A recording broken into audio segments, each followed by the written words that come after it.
अस्सलामु अलैकुम। कराची में सर्दियां कब से शुरू होंगी? महकमा मौसमियात की नई रिपोर्ट ने तहलका मचा दिया।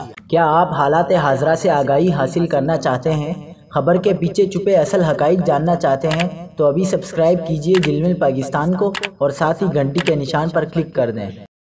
आपको बताते चले कि महकमा मौसमियात वालों ने खबरदार किया है कि आइंदा चंद रोज में कराची में सर्दी बढ़ जाएगी। ताहम आज शहर कायद ने मतलब जुज़वी अबारालूद रहेगा। महकमा मौसमियात ने कहा है कि कराची में रात और सुबह के औकात में दर्जा हरारत में वाज़िह कमी देखने में आई। सुबह के वक्त दर्जा हरारत 22 डिग्री रिकॉर्ड किया गया। महकमा मौसमियात का कहना था कि आइंदा चंद रोज में शहर में सर्दी बढ़ जाएगी। ताहम आज मतलब जुज़वी अबारालूद रहेगा। दूसरी जानिब मुल्क के बेशतर इलाकों में आज मौसम खुश्क और गर्म रहेगा।